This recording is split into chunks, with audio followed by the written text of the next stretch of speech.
On February 28th at 11:30 in the morning, the school day was already underway. Girls between the ages of 7 and 12 were sitting in their classrooms at the Shajarah Tayyebeh Elementary School in the southern Iranian city of Minab. Teachers were at the front of the rooms. Some students were in the courtyard during a break. And then a Tomahawk cruise missile came out of the sky and hit the building. At least 175 people were killed. The majority of them were children. That is not a claim from Iranian state media.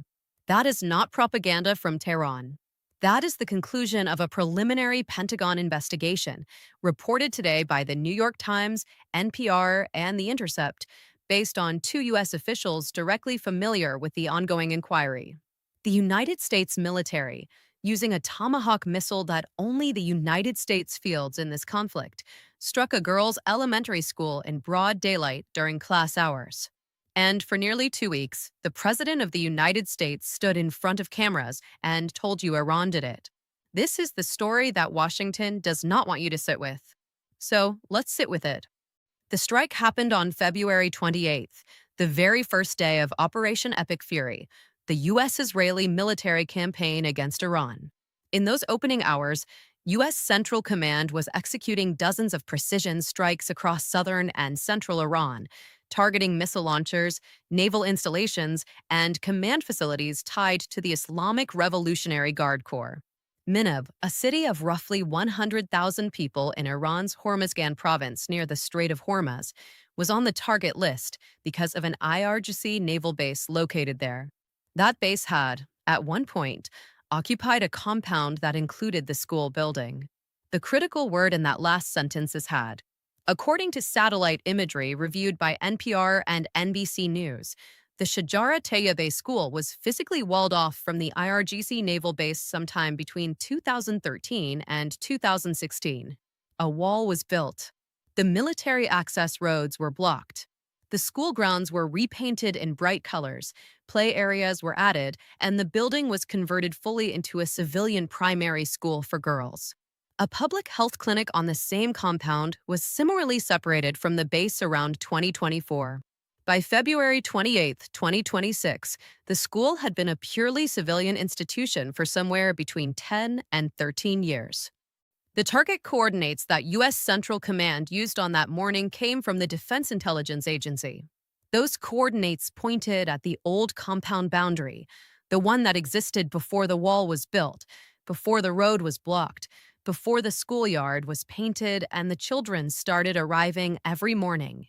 According to the New York Times, people briefed on the Pentagon investigation described the strike as the result of officers at Central Command creating target coordinates using, in their exact words, outdated data. Nobody checked. Nobody updated the intelligence. Nobody looked at a current satellite image of the building they were about to hit with a precision munition and asked whether it still looked like part of a military base. What it looked like, as anyone who has seen the post-strike photographs knows, was a school. It had a courtyard. It had classrooms. It had a gate with a school name painted on it. The play areas installed in the years after the wall was built were still there in the rubble after the strike. And on the morning of February 28th, it had 175 people inside it, most of them children who had gone to school that day the same way they had gone to school every day before. Now here is where this story becomes something larger than a single tragic mistake, because the evidence shows that the chain of failures that led to this strike did not begin on February 28th. It began months before the first missile was ever fired. In the early weeks of 2026, Defense Secretary Pete Hegseth directed a series of cuts to the Pentagon's civilian harm mitigation infrastructure. According to PBS NewsHour, citing a former senior Pentagon official directly familiar with the changes, Hegseth and the Department of Government Efficiency reduced the Pentagon's office specifically dedicated to preventing civilian casualties by 90%. Not 10%, not 50%, 90%. The same cuts reduced civilian harm capacity at U.S. Central Command's Middle East Regional Headquarters by 2/3. Retired Master Sergeant Wes Bryant, a former advisor to the Pentagon body responsible for civilian harm mitigation, told PBS NewsHour exactly what those cuts meant in practice. He said you have a direct reduction in capability to characterize a civilian environment in order to properly characterize a target and conduct an assessment on risk to civilians at that target or in the general area. And then you have a de-emphasis on the prioritization of protection of civilians. And that is going to filter down to exactly how you end up executing operations. He said that before the Minab strike. He was describing what would happen if you gutted the office that existed to prevent exactly this kind of error. Weeks later, a girls' school in Minab was hit with a Tomahawk missile during class hours. Hegseth had been publicly and enthusiastically dismissive of what he called the old rules of engagement. At the press conference that introduced Operation Epic Fury to the world, he criticized what he described as stupid rules of engagement, saying such rules interfere with winning. The same day the investigation into the school strike was reported, Hegseth stood at a podium and said that no nation in the world takes greater care to avoid civilian casualties than the United States. He said this while his own department was conducting an investigation into whether his department killed 175 people, most of them children, by using a decade-old target list without updating it. Now let's talk about what Donald Trump did. On February 28th, hours after the strike, Trump was asked directly about the attack on the school in Minab. He said, in my opinion, and based on what I've seen, that was done by Iran. He offered no evidence. He presented no intelligence. He made a confident, definitive public statement attributing the deaths of 175 people, most of them children, to a country that does not possess the weapon used to kill them. Tomahawk cruise missiles are manufactured by Raytheon in the United States. They're operated by the U.S. Navy and U.S. Air Force. They are not possessed by Iran. They are not possessed by the IRGC. 8 independent munitions experts consulted by the Washington Post reviewed video footage of the strike and confirmed that what struck the Minab compound was consistent with a Tomahawk. Bellingcat, the open-source investigative outlet whose work has been used in war crimes tribunals, geolocated footage released by Iranian state media showing a Tomahawk cruise missile striking the area near the school. BBC Verify independently confirmed the same footage. Jeffrey Lewis, professor of global security at the Middlebury Institute of International Studies, said the missile in the video did not match any known weapon in Iran's arsenal. N.R. Jensen Jones, Director of Armament Research Services, a technical intelligence consultancy that provides munitions analysis to governments and international organizations, told NPR directly that Tomahawks are only used and operated by a very small number of nations. Trump was not confused.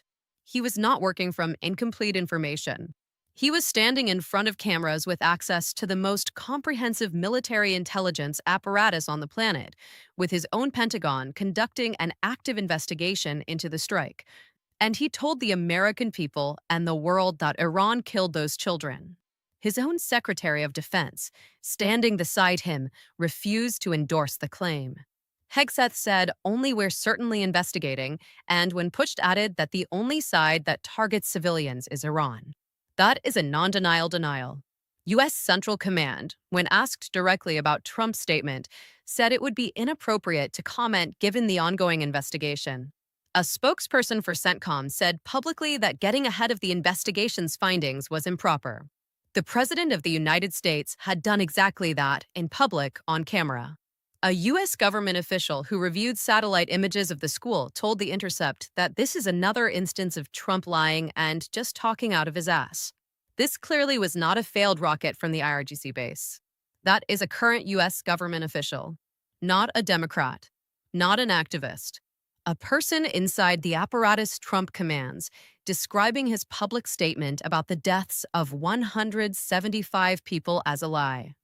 Senator Elizabeth Warren wrote today that the Minab school massacre is one of the most devastating military errors in decades, adding that Trump lied about it and that Hegseth had gutted the office preventing civilian casualties. Richard Painter, who served as the chief ethics lawyer in the George W.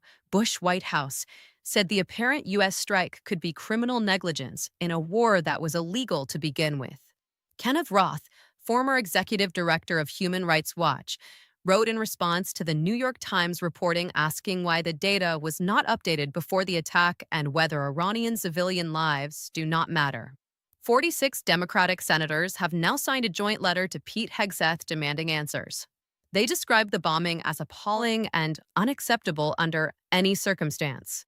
They note that Hegseth himself boasted openly about loosening the rules of engagement to allow strikes with little restraint, and they are demanding to know whether those policy decisions contributed directly to what happened in Minab on February 28th. The Pentagon has declined to comment on the New York Times reporting. The White House did not respond to requests for comment from multiple news organizations today. On March 3rd, 5 days after the strike, Iran held a mass funeral for the children killed at Shajarah Tayyebeh school. It was held in a public square in Minab. Thousands of people attended. Photographs from the funeral show excavators preparing a field of more than 100 graves at a mass burial site. Mourners carried imagery from the attack. One victim's mother was quoted calling the evidence she held in her hands a document of American crimes. Trump called it Iran's fault. His own military will not back him up. His own Secretary of Defense refused to endorse his claim while standing 3 feet away. His own Central Command said it was inappropriate for the president to get ahead of the findings. 8 independent weapons experts confirmed the missile was American. Bellingcat confirmed it. BBC Verify confirmed it. The New York Times, NPR, PBS, The Intercept, The Washington Post, and Al Jazeera have all now published independent investigations reaching the same conclusion. The preliminary findings of the Pentagon's own investigation, reported today, March 11th, 2026, say the same thing. The strike on the Shajarah Tayyebeh Elementary School was a U.S. strike. It was caused by a targeting error. It used a 10-year-old target list that had never been updated. And the office that existed specifically to prevent this kind of error had been cut by 90% before the first missile ever flew. 175 people, most of them children. A school that had been a school for over a decade. A wall that had been standing since 2016. A president who looked at the cameras and told you Iran did it. That is where this story stands tonight.